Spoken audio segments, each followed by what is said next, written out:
There are battles you fight every day that no one ever sees. Battles that happen in the quiet moments. When the noise fades and your thoughts get loud. Battles in your mind that steal your peace. Battles in your heart that leave you feeling heavy and tired.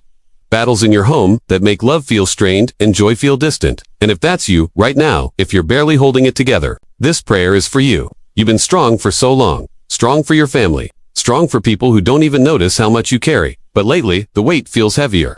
Your mind feels like a battlefield, thoughts racing, worries repeating, fears whispering, lies late at night.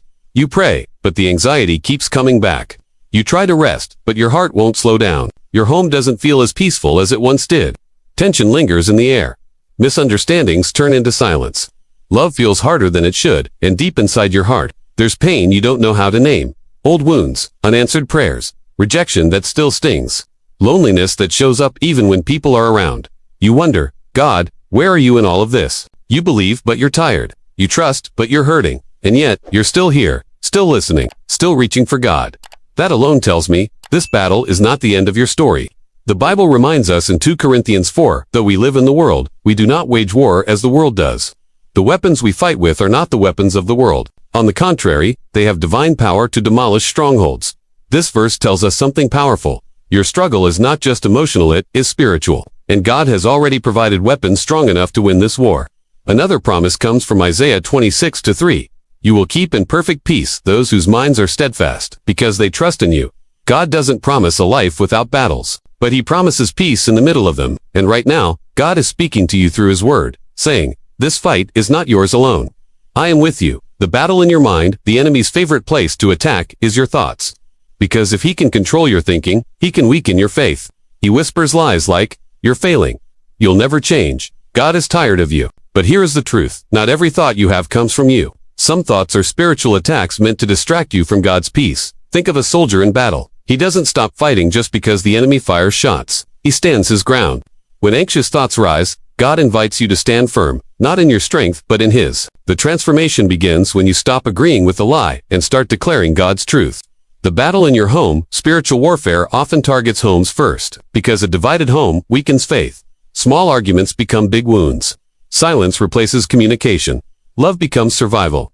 But Scripture reminds us that God is a God of peace, not confusion. Your home is not meant to be a place of constant tension. It is meant to be a sanctuary. And even if others in your home are not praying, your prayer still carries authority. One surrendered heart can invite God's presence into an entire household. The battle in your heart remembers what your mind tries to forget. The betrayal, the disappointment, the prayers that went unanswered. You gave your best and still felt rejected. But hear this gently. God is not ignoring your pain. He is working through it. Sometimes God allows the heart to break so he can rebuild it stronger, softer, and wiser. Your pain is not proof of God's absence. It is often evidence of his refining work. The transformation moment. There comes a moment in every battle when you stop fighting alone and invite God to take over. That moment changes everything.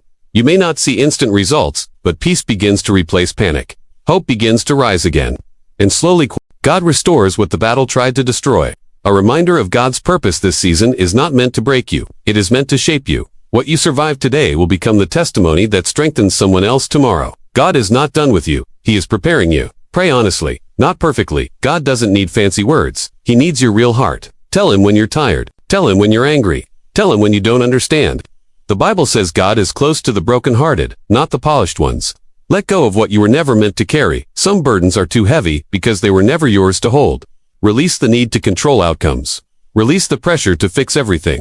Trust that God is working even when you cannot see it. Trust God's timing. God's delays are not denials. They are preparations. What he is building in you matters more than what he is bringing to you. Wait with faith, not fear. Practice spiritual discipline. Peace grows where discipline lives.